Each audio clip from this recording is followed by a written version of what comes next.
Welcome to today's Explainer. We're jumping right into a pretty incredible story today.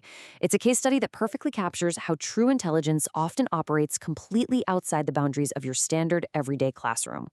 We're going to be looking at a 6-year-old boy named Sujin.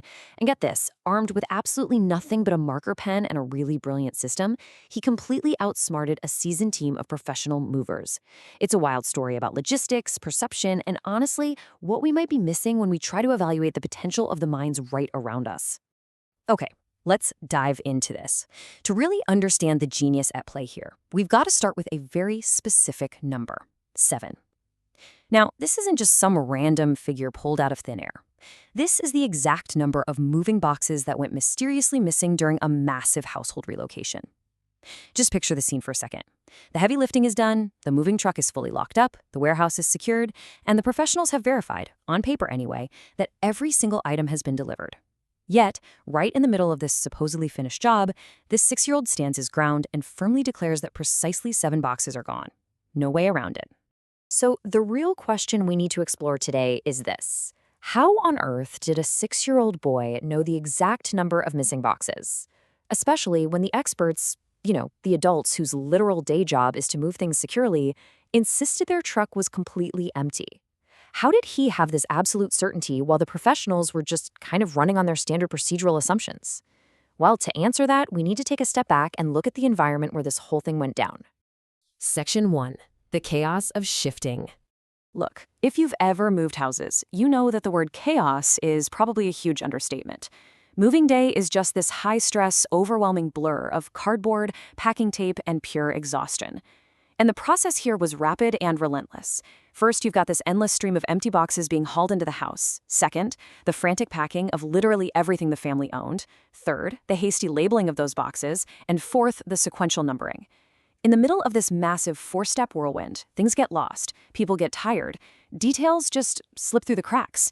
It's an environment practically designed for human error. But amazingly, amidst all this overwhelming adult stress, little Sujan found a way to create order. Sujin didn't just stay out of the way or go play in a corner. Nope, he actually gave himself a critical job. He essentially became the household inventory manager. He sat down, very diligently, with a marker pen, and he started tracking the boxes. He wasn't just aimlessly drawing either, he was categorizing. He kept this strict record of what was going into the truck, whether it was meant for the kitchen, the drawing room, or what he called mama stuff. And he didn't stop there. The second they arrived at the new location, boom, he was right back on the job, tallying the boxes as they were unloaded, keeping a super strict check on the total volume. Section 2. Decoding Sujan's system. Now, what's really interesting about all this is exactly how a 6-year-old was keeping a flawless inventory of an entire household's worth of goods in real time. Sujan had actually evolved this highly intricate visual code. He wasn't writing out long, complex lists. Instead, he used simple shapes. We're talking small stars, circles, rectangles, triangles, and stick figures. But make no mistake, this wasn't child's play. Each specific symbol carried absolutely crucial data. Put together, these shapes identified the exact person the box belonged to, the specific contents inside, and even the physical size of the box itself. Actually, scratch that. It's more like he built a multivariable relational database using nothing but a magic marker. I mean, how cool is that? And here is where this story gets its friction. On one hand, you have the professional packers presenting this massive wall of strict procedural denial. They claimed it was impossible. They said they'd locked the container at the warehouse, they always cross-check, they always double-check. Their ultimate conclusion? The kid simply must be wrong. But contrast that with Sujan. He didn't just have some vague feeling that stuff was missing, he was totally data-driven and hyper-specific. He didn't just say, hey, we're missing 7 boxes. No, he maintained that he was missing exactly 4 small boxes with kitchen stuff, 1 box containing Papa's bathroom material, and 2 specific bookshelves. So armed with Sujan's incredibly detailed list, his mother decided to file a formal complaint. And wouldn't you know it, just 1 day later, the moving office responded with this exact email. We have located the boxes in the warehouse, madam. Thanks for bringing it to our notice. Sujan was absolutely, undeniably right. All 7 boxes were sent over the very next day. A 6-year-old's marker pen database had literally completely exposed a failure in a professional logistics operation. Section 3. The Dabbawala Logic Applied. Now, Sujan's mother was utterly bewildered by this point. She just couldn't believe her child could manage such a complex, hassling task on his own. So she finally asked him how he came up with such an intricate coding system, and his answer? Truly eye-opening. Sujan replied that he'd recently attended a session at school all about the Dabbawalas. If you aren't familiar with them, the Dabbawalas are this famous network of lunchbox deliverers in India. They are legendary for a highly efficient, virtually error-free logistical coding system that relies entirely on visual markers to route thousands of meals every single day.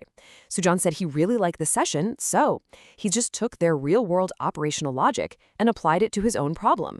He saw a system used for delivering lunchboxes and seamlessly adapted it to track moving boxes. Section 4. Redefining True Intelligence. This whole event wasn't just some funny little anecdote about moving day. It was a total, paradigm-shifting moment for his mother. And this brilliantly illustrates a trap so many of us fall into. On one side, we rely so heavily on traditional metrics.